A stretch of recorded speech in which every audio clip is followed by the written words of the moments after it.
How's it going, everybody, and welcome back again to the channel for another Rostermania reaction video. Have we finally reached our end? Have we reached the heading?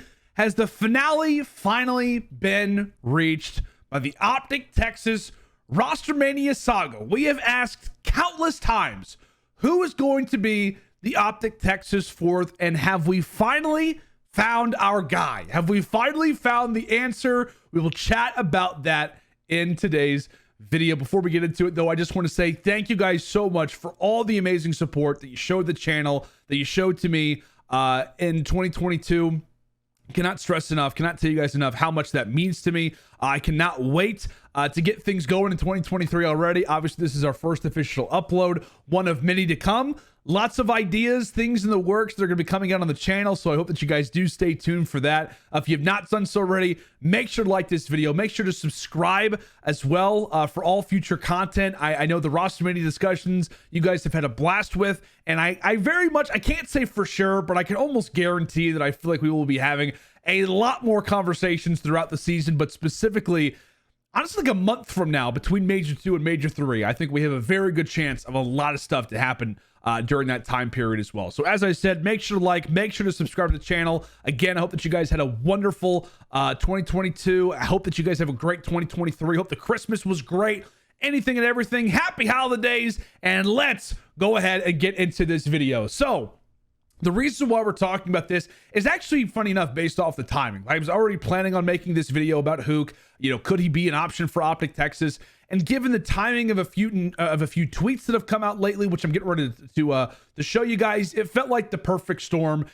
And I don't know, it's like the silence is kind of deafening around HUKE to OpTic Texas. Whether it was the holidays, whether it was just in general the timing, who exactly knows? But I definitely wanted to chat about whether or not HUKE to OpTic Texas seems like a likelihood, and right now it absolutely does.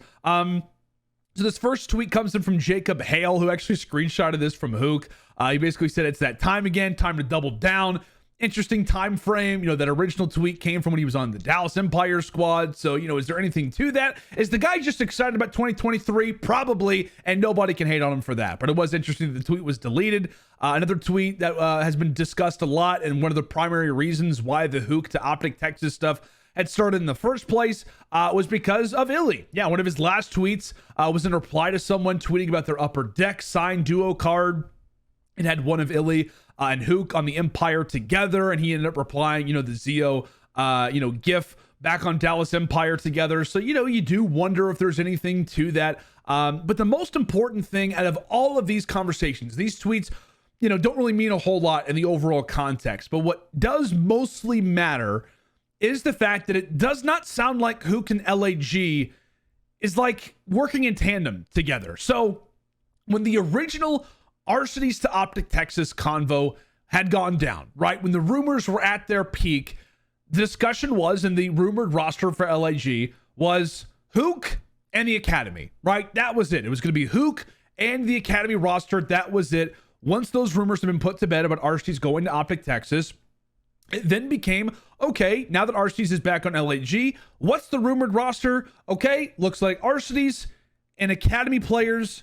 Where is HUKE? Right? And then there have been some, you know, now that the scrimmages have started, there's been a few players who've been, you know, discussing about, the new additions and, you know, to the LAG team. It sounds like HUKE'S been playing in a lot of their scrimmages. It sounds like Joe Deceives has been playing a lot of their scrimmages.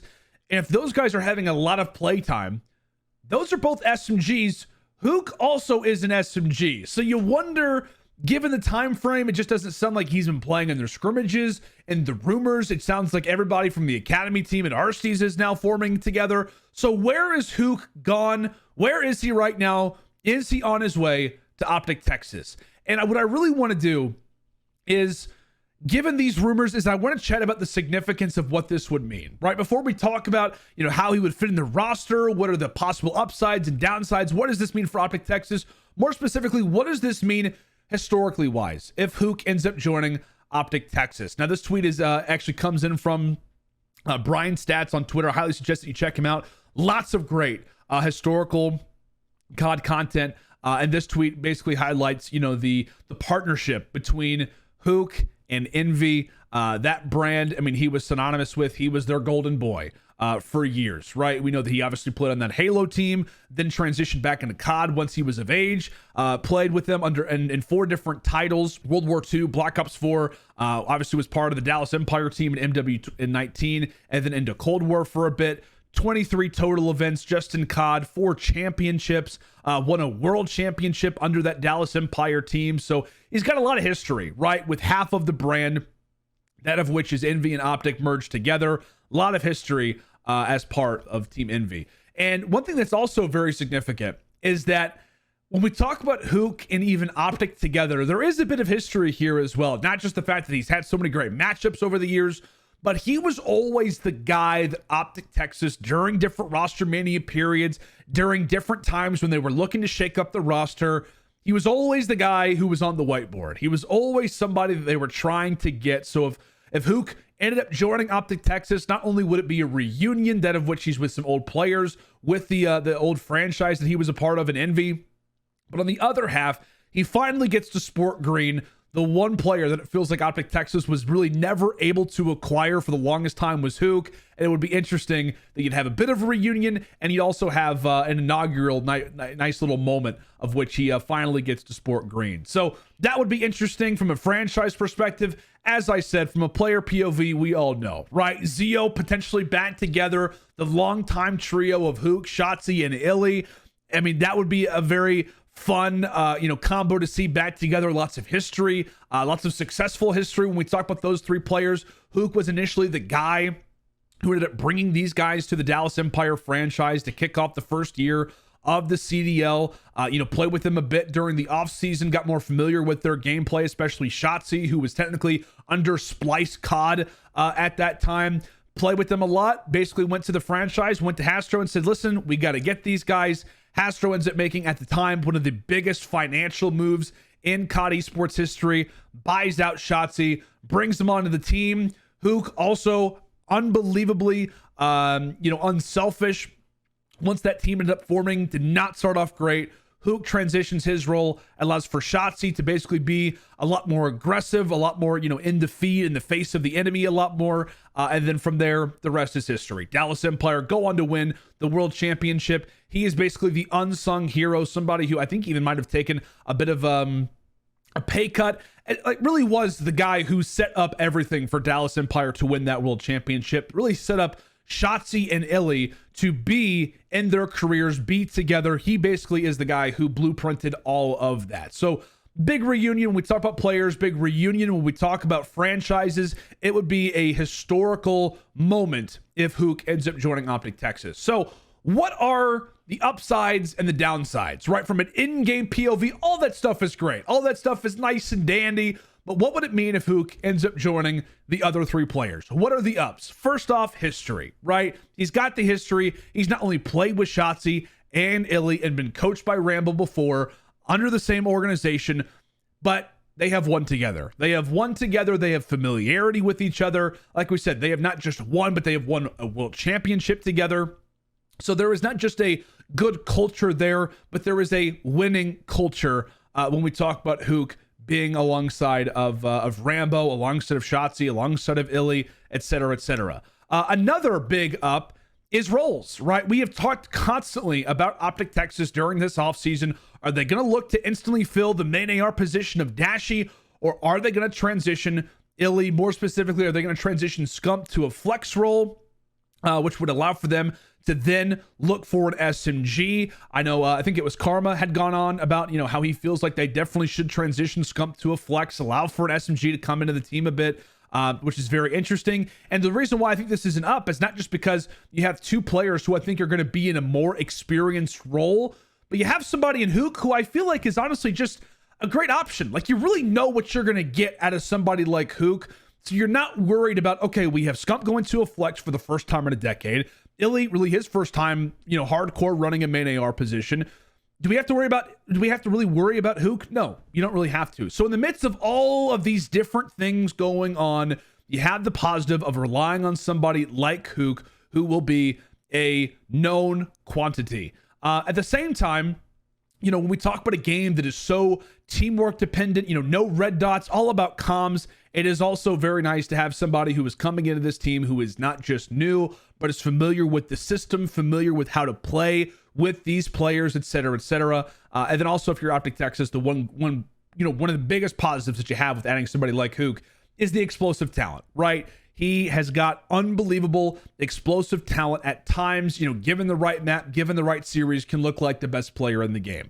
We all remember last year at Major 2 when he was under the LA Gorillas, had that 1.2 plus KD versus Atlanta phase in the finals, had the stare down to kick off that finals. He was motivated, he was ready to go, and he was one of the biggest factors that led to LAG claiming that championship back at Major 2. So lots of ups when it comes down to HUKE, but there are definitely those downs as well. And one of the biggest, negatives, I guess you could say, with adding somebody like HUKE is the issue at times of inconsistency, right? One of the primary culprits, it feels like, for HUKE over these past few seasons has been the peaks and it's been the valleys, right? There has been that level of inconsistency.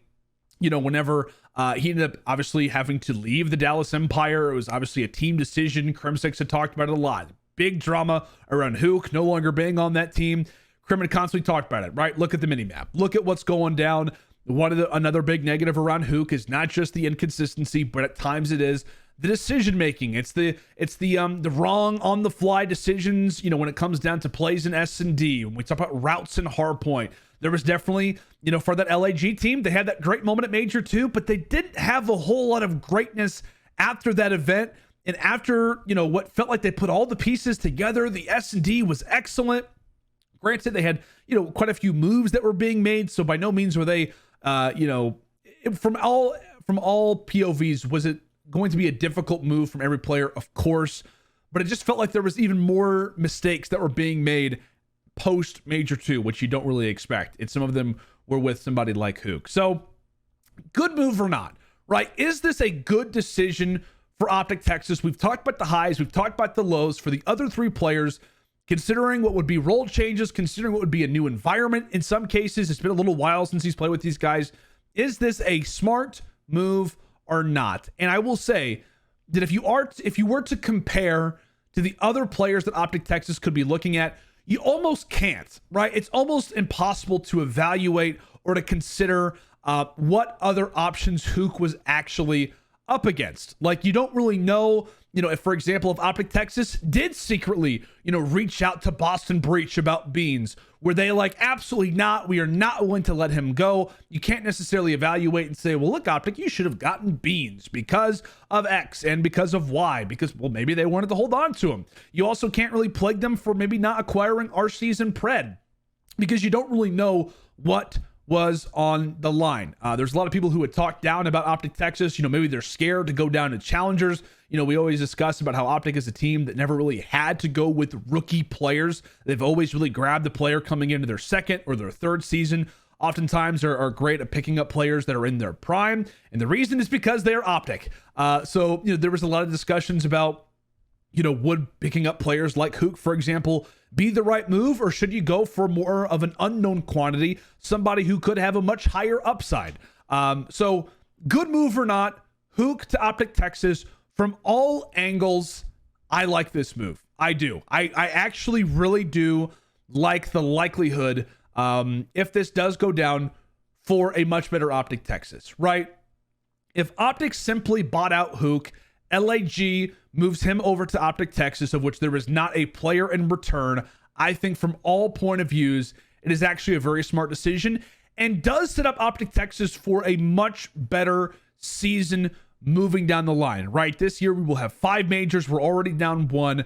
I think one of the biggest positives about this whole move is that HUKE is a no risk decision, right? A seasoned veteran, you know what you're going to get. And what I very much like is that we could see HUKE actually flourish in a system, in an environment like this. It feels like on LAG, who again, LAG did not look great at all from all accounts. I don't think you can blame that on one player. I think it was just a mixture of all players just really not being in the right place at the right time.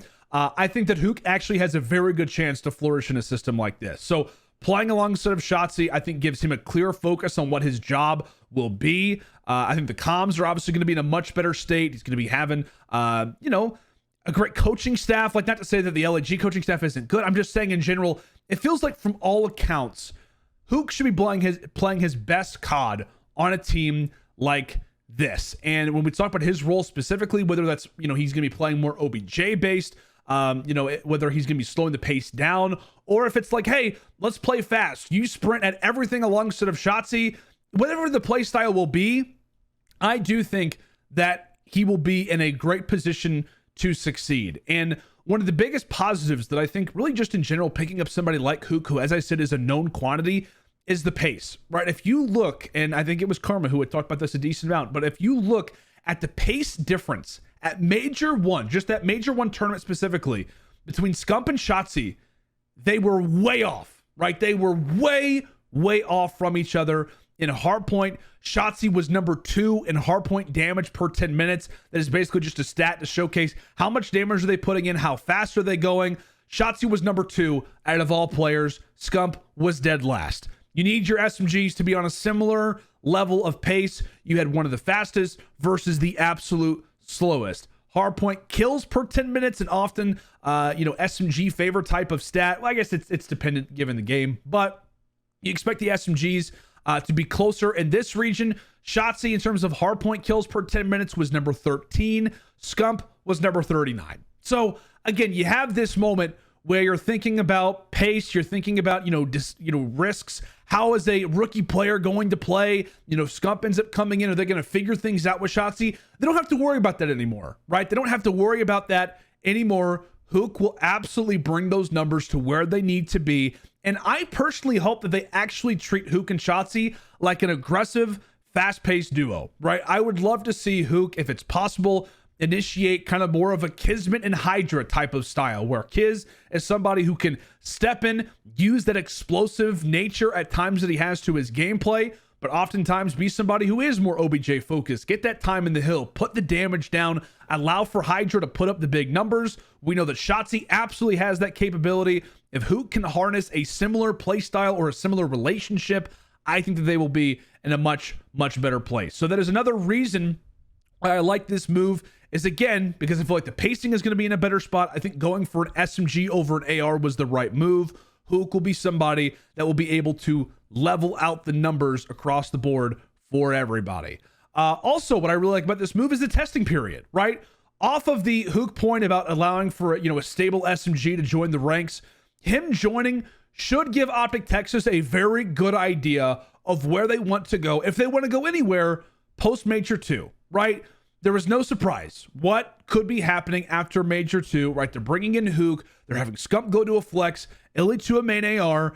Is this going to be permanent? Well, the positive, right, is that you get to figure out all of those things throughout Major 2, that of which you don't have to really worry about HUKE, right? There's no real doubts about, is he going to drop, you know, a 0.75 KD? No, it's not going to happen, obviously. So the positive is that you do have this testing period to figure out what is going to happen, right? Not every move at once, I believe, has the chance to really benefit them. So with all these different things that are going down, HUKE will be a stable piece, and you allow for everybody else to figure out what it is that they're going to do. If ILLEY looks great in the main AR position, awesome. If he doesn't, well, then you know what to look for. When it comes down to SCUMP, very same principle. And if obviously HUKE is not playing great, well, you know the piece that you need to try to grab. HUKE can almost be the perfect placeholder that if he doesn't play well, or maybe doesn't play up to standard, or there is a guy that becomes available post Major 2, OpTic Texas can then send HUKE to the bench in that case, or to another team, and add somebody in his place. So again, a lot of different reasons to like this move. The testing period, the no risk decision, and finally, what you do with DASHY. I talked about this a lot in our last video. The reason why this is a smart decision really has nothing to do with HUKE, but just in general, I guess it kind of does in some ways, because you're basically, in this case, which I'm assuming will be what happens if this roster change does go down, you acquire HUKE without giving a player in return. That is huge. And the reason for why that is the case is because, do we know what DASHY's future is? No. We've speculated about different destinations of where he could be going. But if OpTic Texas manages to hold on to him until after Major 2, team after team after team will be lining up to try and figure out what they can do to grab him. Right? One major is done. It's in the books. OpTic Texas was advanced to go ahead and realize, you know what? This is not going to work. Let's make a change. Let's make a decision. So by that being the case, a lot of teams, whenever you are looking at a player like DASHY, a very valuable asset, you think, okay, listen, this is a big move. If we want to get DASHY, we got to spend a lot or we got to give a lot. Okay, you know, it's been one tournament. We still have hopes, right? We still have hopes that, you know, there was a new meta. There was one event. You know, it was probably just, you know, the fact that we had that one moment in a hardpoint or a search destroy. We changed that up. Everything is better. So there's a lot of teams with that same mentality of, you know what, let's run it back and let's see what happens. There are going to be teams who run it back and it does not work, right? And that very well could be top caliber teams. We speculated in the last video about what teams that could be. Could it be the Atlanta Phases, the Seattle Surges, the Minnesota Rockers? The list goes on, maybe even Atlanta Phase. If there is a team who has high expectations for their roster and they, by their standards, underperform in back-to-back events, there will be a team that wants to make a move, if not multiple. And the fact that DASHY could be available, right? One of the most gifted gun skill players in COD history. If he is available for an instant refresh to your roster, teams will line up for that. So right now, the market, it may be big. I don't know. I have no idea. I imagine if the market is not big right now, it will absolutely be there after Major 2. So why does that matter? Again, for this testing period, all of these things relate to each other. So if Major 2 rolls around, OpTic Texas plays fine, but not ultimately amazing, they can figure out, okay, if we are going to let DASHY go, are we cool with the team that we have? Or what final move are we going to try to make to close out the end of the season? Is HUKE here to stay? Great. Maybe ILLEY isn't. Or maybe ILLEY looks great. Maybe SCUMP wants to transition back to an SMG. Well, then in that case, you're looking for an AR. This Major 2 period, while I'm sure it's expected from OpTic Texas, all the players are going to want to try to contend. This will be a great testing time to figure out where do we want to make a change if we want to moving forward.